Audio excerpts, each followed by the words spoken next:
Estamos iniciando mais um Café com a Ursa, hoje com a presença do Dr. Eduardo Lopes, candidato no 5º Constitucional, CPI. Bom dia, boa tarde, boa noite a todos os nossos telespectadores, né? Quando eu falo bom dia, boa tarde, boa noite, depende do horário que cada um vai assistir o nosso programa. É um prazer estar aqui com esse desembargador eleitoral, defensor público atuante no Estado e concorrendo ao 5º Constitucional. Vamos fazer aqui algumas perguntas, ele contar a sua trajetória de vida e suas propostas para o pleito, não é isso, Rodrigo? Exatamente. Doutor Eduardo Lopes, é um imenso prazer estar com um amigo aqui hoje. Nossos telespectadores estão aí pronto para escutar, juntamente com os advogados que irão votar, né, nesse pleito, onde vai eleger um desembargador no nosso Tribunal de Justiça do Estado de Alagoas. Conte sua história, doutor Eduardo, e fale das suas propostas, meu amigo. Um forte abraço. Bom dia, boa tarde, boa noite. Pegando aqui como exemplo o CPI, obrigado CPI, Raulin, obrigado a todos que fazem a TV Ursa. Prazer enorme estar aqui com vocês, para a gente tratar um pouco do 5º, explicar a minha trajetória, de onde eu vim, minhas origens e porque a gente pretende também chegar a um cargo tão importante. Eu falo sempre, CPI, que um desembargador ele pode salvar ou destruir vidas, dependendo de como se porte. E hoje não assina mais, né? Eu digo, a gente antigamente dizia: a caneta tem muita tinta, né? Isso. Não assina mais, mas hoje o token, né, como se assina digitalmente, é muito pesado. E precisa realmente ter uma pessoa com uma sensibilidade, com uma humanidade, lá no Tribunal de Justiça. Eu sou Eduardo Lopes, como vocês me apresentaram. Sou filho, irmão, pai, esposo, tio, né? Comecei minha vida em Santa Luzia do Norte, ali nas beiras da Lagoa Mundaú, às margens daquela Lagoa Mundaú. Sou homem do campo, sou homem simples, que gosta das coisas simples. E comecei minha vida na advocacia em razão do meu pai, pelo amor que ele tinha ao direito. Meu pai é advogado criminalista, um grande tribuno, e aprendi a amar o direito com meu pai. E fiz direito por causa dele, segui minha vida posteriormente na advocacia privada, né, no primeiro momento, advogando lá em Santa Luzia do Norte, e aqui no edifício Delmiro Gouveia com mais 2 sócios.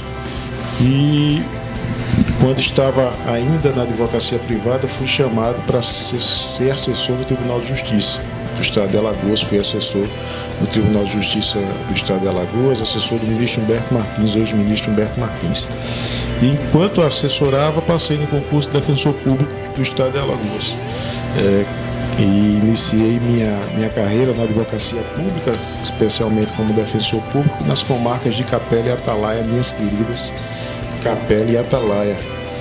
Depois vim aqui a Maceió para ocupar o cargo nas varas da Fazenda Pública Estadual e Municipal, que foi quando iniciou a grande demanda de saúde, né? O SUS como um sistema público de saúde importantíssimo para quem não tem recursos a custear um plano de saúde, né?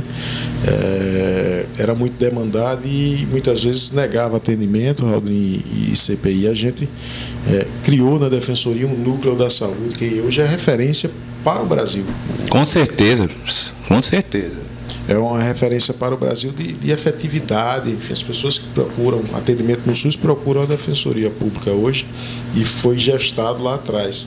E logo em seguida eu fui alçado ao cargo de presidente da Associação de Defensores Públicos, primeiro presidente da Associação de Defensores Públicos, e também o cargo de defensor público geral do Estado de Alagoas, né? Quando se instituiu de fato e de direito uma defensoria forte, atuante, né? Como instituição respeitada no Estado de Alagoas para atender quem não pode pagar um advogado privado. E hoje, né, depois de exercer o cargo de defensor público geral do Estado de Alagoas, me perdoe a vaidade, Raulin e CPI, eu fui o defensor público geral mais novo do Brasil, com 30 anos de idade, e carrego esse recorde até agora. orgulhosamente carrego esse recorde para ver que a juventude, né, novos ares também podem trazer inovações às instituições. E hoje exerço a advocacia pública, especificamente no Tribunal de Justiça e Tribunais Superiores. Minha atuação é eminentemente recursal e estou no segundo mandato, como muito bem colocado por vocês, estou já no segundo mandato como desembargador eleitoral e como hoje ouvidor geral da Justiça Eleitoral do Estado de Alagoas. CPI, a sua juventude, você ter conseguido chegar onde chegou, isso mostra a sua inteligência, a sua ética, o seu valor com a sociedade, né? O respeito pela sociedade. Parabéns. Quais são as suas principais propostas nesse pleito, amigo? CPI, vê só, os problemas hoje da justiça são evidentes, né? A gente conhece muito bem quais são os problemas do Poder Judiciário como um todo, né? As soluções também são muito parecidas, né? Os candidatos vão trazer soluções parecidas porque, obviamente, os problemas são iguais. Princípios como seriedade no trato da coisa pública, e aí, CPI, eu passei, inclusive fiz parte do Foco, viu?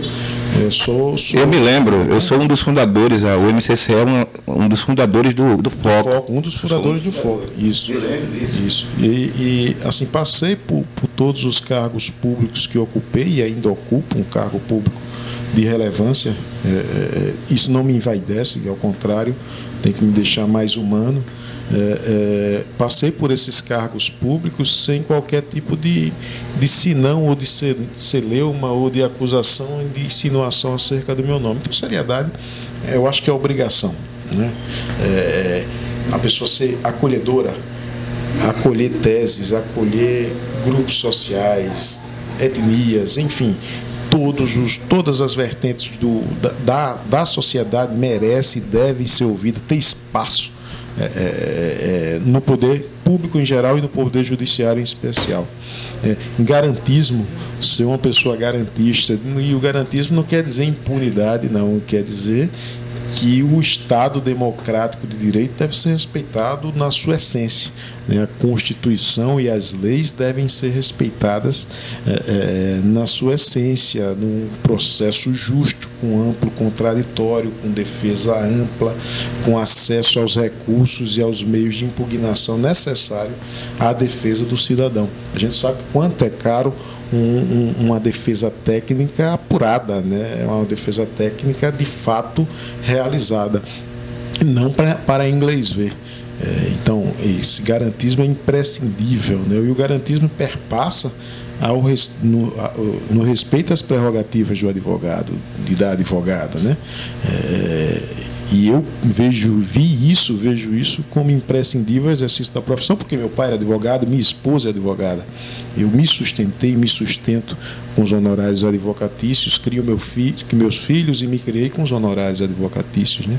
Com importância, importante a expedição de alvarás, os honorários, enfim, esse respeito, né? Acessibilidade, um servidor que se diz público, né? Servidor público, na verdade, o magistrado é um servidor público, seja ele de qualquer instância que for, seja o ministro do Supremo, seja um juiz de primeiro grau ou um desembargador eleitoral, deve ter esse respeito, essa atenção com a população, não só com a advocacia, mas com a população.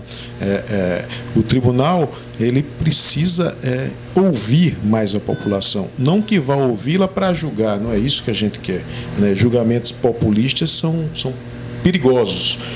Nós vimos agora recentemente exemplos aqui no Brasil como a Lava Jato, né? Um julgamento muito populista, né? Por outro lado, seguindo esse populismo, implantou-se o nazismo, né? E que é algo também muito perigoso. Então a gente tem que tomar cuidado. Mas o tribunal precisa, de fato, ouvir a população nas suas normas programáticas, nos seus projetos, naquilo que ele tem como um programa né? É inconcebível o tribunal construir um fórum em qualquer lugar que seja sem ouvir a advocacia, sem ouvir a OAB, sem ouvir a advocacia local, sem ouvir um sindicato de advogados, né? É inconcebível o tribunal impor a virtualização processual também sem ouvir a sociedade civil organizada. É preciso que ouça. Mas, acima de tudo, Raldrim, CPI, o que a gente deve levar ao Tribunal de Justiça e o que eu pretendo levar é a humanidade, né? Que o processo seja analisado conforme seu conteúdo, não conforme sua capa. Que alimentos, por exemplo, de 200, 300, 400 reais, ele tem a mesma importância para o julgador quanto uma grande causa milionária. Ao contrário, o alimento para aquela criança que está precisando de comida, ou de uma escola, ou de um material escolar, ou de um sapato para calçar, é muito mais importante do que uma causa milionária para quem já tem o que comer, o que vestir, onde morar. Então é isso que a gente tem como diferencial, tentar levar mais humanidade ao Tribunal de Justiça. Doutor Eduardo Lopes, o senhor, com a sua vasta experiência, né, na questão eleitoral, como desembargador eleitoral, qual o caso mais emblemático que o senhor enfrentou nessa sua missão? O caso mais emblemático eu não posso comentar a fundo, mas o mais difícil de sopesar na minha judicatura foi o caso do prefeito Luciano Barbosa, né? Lá em Arapiraca. Foi algo muito difícil de julgar.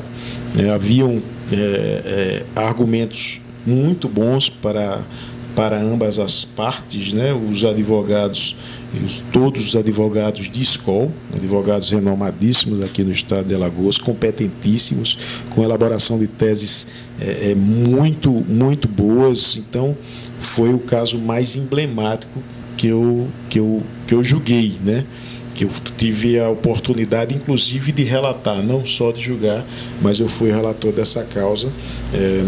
Eu fui voto vencido junto com o doutor Felini, na época, nós fomos voto vencido, mas depois chegou-se a um acordo entre as partes e, enfim, eu acredito que o objeto processual até se extinguiu ao final das contas. CPI. Amigo, doutor Eduardo, eu queria lhe fazer duas perguntas em uma. Em primeiro lugar, o corporativismo atrapalha a categoria dos advogados e há indícios, né, que, como se diz no direito, né, o ônus da prova acaba quem alega.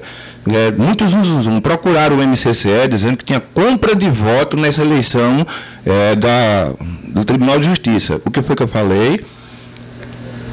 O ônus da prova acaba quem alega. Me tragam provas. E até o presente momento não apareceu nada. Há algum indício, né?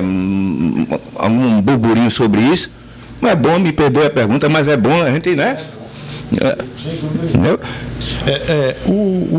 A OAB, enquanto instituição, é a única instituição de classe com assento constitucional, né? Isso. É uma instituição importantíssima. Tem um ditado que diz que Roma caiu não porque era velha como império, mas porque esqueceu seus propósitos, né? E a OAB, enquanto instituição, enquanto órgão de classe, ela deve atender, por óbvio, a advocacia, está muito atenta aos propósitos de advocacia, mas como assento constitucional e como entidade defensora do Estado democrático de direito que o inclusive com a possibilidade de manuseios de ADIM, de ADPF, ela deve ter a obrigação da defesa do Estado democrático de direito. Isso eu acredito que precisa ser retomado urgentemente. Então, esse corporativismo, ele existe, né?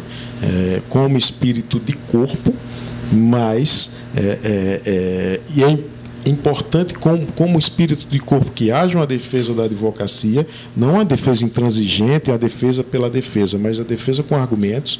Mas o OAB precisa, de fato, expandir a sua atuação à sociedade como um todo, não só à advocacia. É um juízo que eu faço. né? A OAB esteve na sua agenda em vários momentos históricos nesse país, né? E precisa estar sempre, né, vinculada a esses momentos. Quanto à questão da compra de voto, a gente ouve, de fato, alguns burburinhos, mas não existe provas, né? Não tem provas disso, né? Era bom que viesse essas provas, né? Quem acusa deveria, de fato, provar, trazer esses argumentos, né? E essas provas, mas se escondem. Eu acho tanto como na questão eleitoral das eleições de cada ano que passa no nosso estado, né? Eu queria aproveitar o momento, antes da sua conclusão aí, sobre a pergunta, falar que tanto o MCCE, Movimento Nacional de Combate à Corrupção Eleitoral em Alagoas, e o Movimento Nacional Caras Pintadas, este ano, nas eleições, eu torno público aqui, está o companheiro Rodrigo, que é coordenador nacional, nós queremos fazer uma parceria firme com o Tribunal Regional Eleitoral, com a Ouvidoria e a OAB, trabalhar unidos para lutar pela democracia e que tenhamos uma eleição limpa. E se nós formos convidados para o dia da eleição do 5º Constitucional participar da fiscalização, estamos aqui de braços abertos. É com você, doutor Eduardo.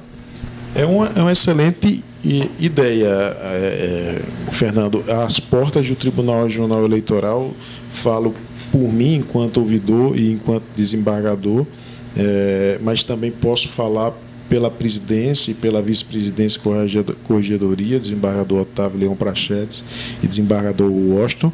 Eles, por certo, eles abrem as portas do tribunal, porque o Tribunal Regional Eleitoral, a principal função do Tribunal da Justiça Eleitoral, Alden, não é julgar processo, é fazer com que hajam eleições limpas e democráticas acima de tudo, né? E que haja a maior participação popular possível. Então tenho certeza disso, né? Tenho absoluta certeza que a direção do tribunal não se furtaria de aceitar a sociedade civil organizada, a OAB, os movimentos de todas as vertentes, no sentido de demonstrar a lisura do processo eleitoral como um todo, a lisura da urna eletrônica e a lisura também de eleições gerais que acontecerão, e esperamos e rogamos e pedimos a todos os envolvidos que essas eleições sejam pacíficas, que as disputas elas terminem na urna, né? Que não ultrapassem o processo democrático, o processo eleitoral. Exatamente essa questão, doutor Eduardo Lopes, que eu iria até tocar, já que o senhor entrou nesse assunto, mas antes mesmo eu estava pensando em relação à questão. A tendência das eleições deste ano é de ser uma eleição muito violenta, né? Pelo perfil do próprio atual gestor nacional, né, em relação às armas, em relação às ideias, né, armamentistas, às ideias de extrema-direita. E até mesmo já teve algumas questões no estado de Alagoas, questão de violência, a questão de pessoas até danificar patrimônio de algumas pessoas que estão com outro candidato que não seja do presidente da República, né, do Bolsonaro, né. O senhor como desembargador e o senhor eleitoral, né, desembargador eleitoral, e o senhor sendo eleito como desembargador aqui no Tribunal de Justiça de Alagoas, qual a postura em relação à violência, né? E qual a postura que deve ser de um desembargador em um momento onde o radicalismo, a violência, a truculência, né, seja uma forma de querer vencer à força esse momento do suplágio eleitoral, né, do suplágio do povo em relação à questão dos votos, tal. Nesse momento, qual é a melhor posição, qual a posição justa, por excelência, de um desembargador nesse momento histórico no Brasil? Eu acredito muito na democracia, né? No processo democrático. Eu acredito demais na capacidade argumentativa dos candidatos, né? Se assim não acreditasse, eu já teria pedido para sair da Justiça Eleitoral. Eu acredito na lisura do processo eleitoral, na lisura da urna eletrônica, né? Todas as seguranças envolvidas, né, participação do Ministério Público, da própria OAB, é algo muito aberto. Quem conhece o processo eleitoral de perto sabe disso. Eu acredito muito nessa lisura. O que a gente pede é ponderação, a polarização, seja a nível nacional, seja no nível regional, né? Quando se polariza no nível nacional, se polariza também no nível regional. O que a gente pede muito é ponderação, que as pessoas sejam absolutamente ponderadas, civilizadas. Nós vivemos em uma civilização, né, com regramentos, né, que punem qualquer tipo de violência, ameaças, e não só violência física, a violência também psicológica, moral, muitas vezes verbal, moral, que as pessoas obedeçam um sistema jurídico posto, né? E pedir também às forças policiais, às forças de investigação, ao próprio Ministério Público, que tenham uma atuação exemplar para evitar qualquer tipo de radicalismo de quem quer que seja. E principalmente imparcial, né, doutor? Porque, infelizmente, o lado mais extremo, né, da polícia hoje age de forma truculenta, né, em relação dessa postura de defesa da extrema-direita, leva à corporação policial, né? É preciso ter uma polícia também cidadã, né? Imparcial, uma polícia que independentemente de que lado esteja, que ela investigue, que ela evite, principalmente é melhor evitar qualquer tipo de violência, e investigue, e isso seja levado por óbvio às barras dos tribunais, para que seja julgado quem quer que seja que pratique qualquer tipo de violência. Doutor Eduardo, até o presente momento, a presente data, o que é que você está sentindo, o clima da sua campanha? Está conseguindo o seu objetivo, levar a sua proposta pelos 4 cantos de Alagoas? Como tem sido assim, o sentimento a cada lugar do nosso estado que você visita? O que é que você tem sentido dos seus colegas advogados? Fernando, isso é uma pergunta que eu gostei muito da pergunta. Se eu pudesse, eu olharia no olho de cada advogado e de cada advogada e levaria a nossa mensagem. Mas é humanamente impossível visitar todos os advogados e todas as advogadas. Nossa campanha é muito pé no chão, né? É uma campanha que nós fazemos as visitas aos escritórios. Hoje mesmo estava fazendo algumas visitas a vários escritórios de advocacia, batendo na porta de cada um advogado, e buscando também, em conjunto, de forma democrática, soluções para esses problemas que nós enfrentamos ainda no Poder Judiciário. Quando vamos ao interior do Estado, nós só não nos limitamos a marcar reuniões, enfim, com várias pessoas, mas nós batemos também na porta de cada escritório de advocacia. Não conseguimos abranger todos, obviamente, mas para sentir a realidade de cada lugar.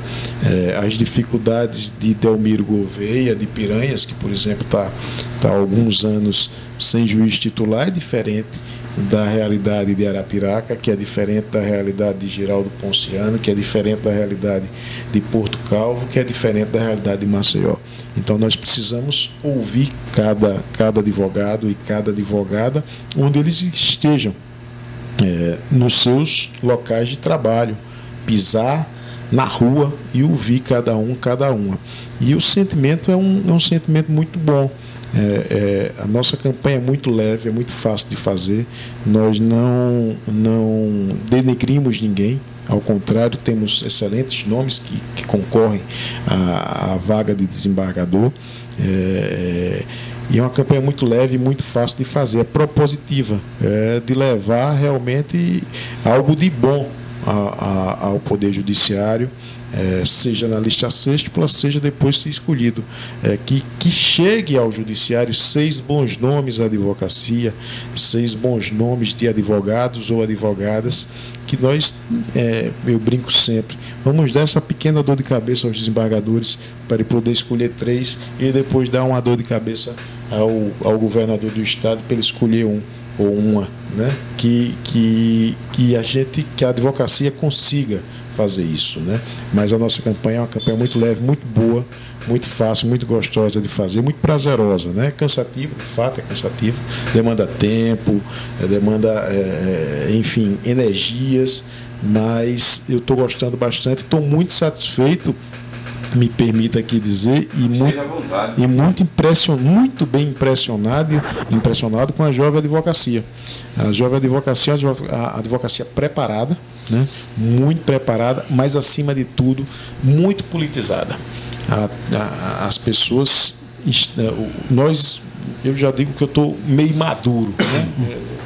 Ainda não estou totalmente maduro não, mas meio maduro. Então, as pessoas que irão ocupar no futuro, Aldrin, esses espaços de poder, onde quer que seja, que é a Jovem Advocacia, está muito bem preparada para fazê-lo, para ocupá-lo, seja na própria instituição OAB, seja nos grandes escritórios que virão, obviamente, seja nas instituições públicas também, que ao fim e ao cabo serão ocupadas por jovens advogados e advogadas.